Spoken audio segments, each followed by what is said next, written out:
Hello, Abraham. My question is about not thinking.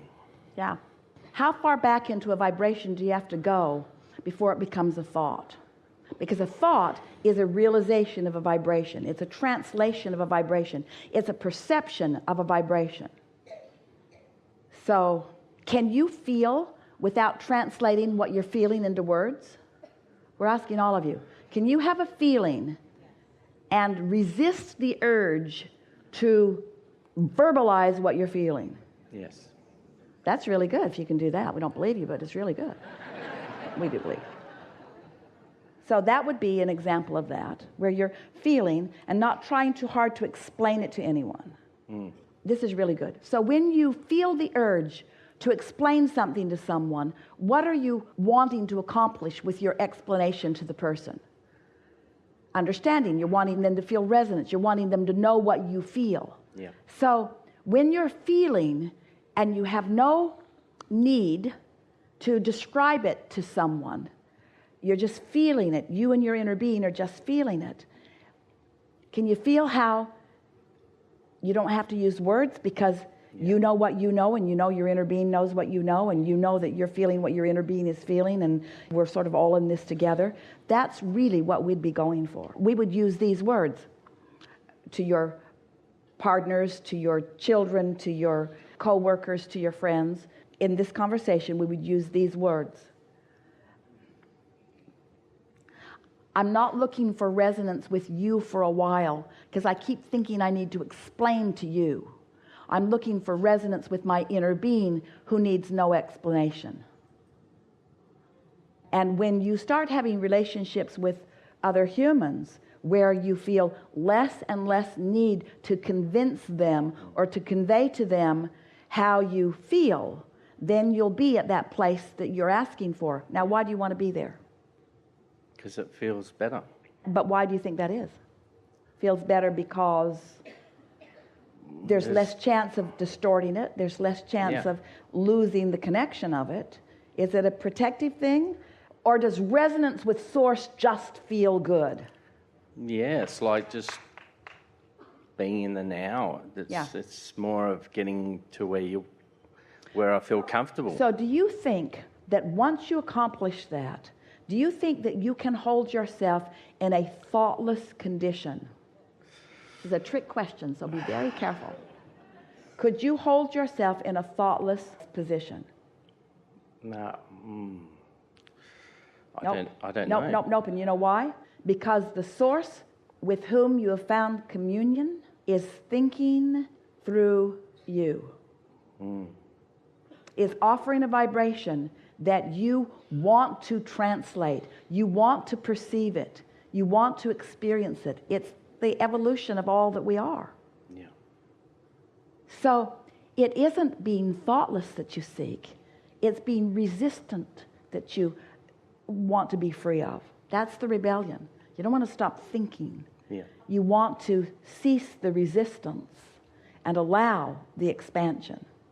Yeah, I get that. Yeah, we know you do. So now what? Want to leave it there, or you want to talk about what we're thinking about? Answer for yourself. Is that satisfying? Is that far enough? Is that as far as you want to go? Or is there more to be experienced? I think the manifesting part fits in there somewhere. But this is the thing that we're wanting to convey to you. Manifesting is realization. So often when you think of manifestation, you think, I want to manifest a car. Well, we get that. Or I want to manifest a relationship. But the truth of it is you're manifesting constantly. Everything that's happening in your experience, everything that's in your awareness is your manifestation. Yeah. And your manifestation is your perception. And your perception is your point of attraction. Manifestations, perceptions, realizations, life, living, now, awareness. Yeah. The question is, this is the question that we really want you to contemplate. Who is the you that we're talking about? When we say you create your own reality, who are we talking about? Who are you really? Who are you? Who are you? Your source, your worthy, your intelligence, you're brilliant, You are perceptual. You are sensual.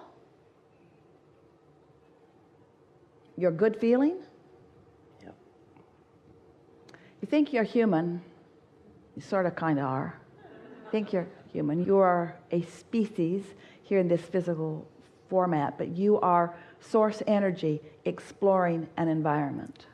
And to the degree that you are loving every minute of it, you are clear and a wide open valve or vessel to the source energy who wanted this expression and exposure to life. That's who you are. And anything less than feeling really good all the time is a distortion of your intention. Yeah. So what was your original question? Not thinking. And give us a little more about not thinking. Well, it's sort of about looking within without attaching yourself to any question that comes into your mind. So your question is, how can I be an anomaly in the universe? How can I be the exception of all consciousness? And how can I prevent myself from being a receiver of a transmission of source at any point in time? We say slumber. Mm-hmm.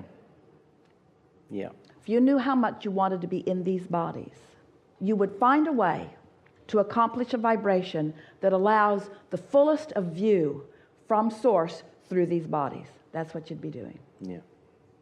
And that translates into you'd be the lover you were born to be, you'd be the creator that you were born to be, you'd be the perceiver that you were born to be, you'd be the inventor that you were born to be, you'd be the appreciator that you were born to be, you'd be the basker that you were born to be, you'd be the fast momentum focuser that you were born to be. You wouldn't hold back. You would love momentum. You would love speed. You would love agility. You would love focus. You would love conversation. You would love expansion. You would love leading edge.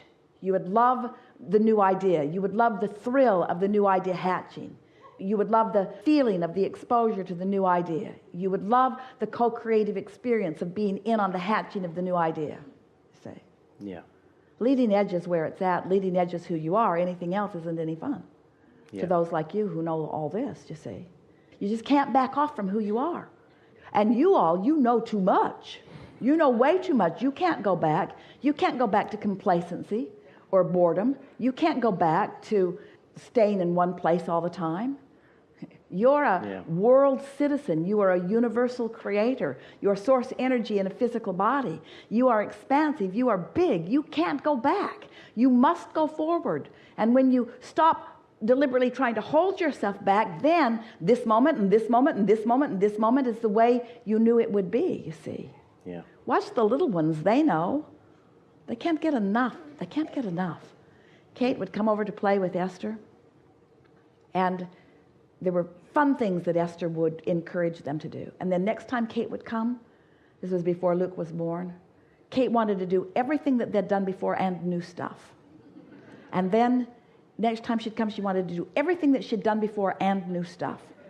And then the next time, everything that they'd done before and new stuff. In other words, there was the fun on the golf cart, and there was the treasure hunt around the property, and there was the looking for pennies hidden in the treehouse.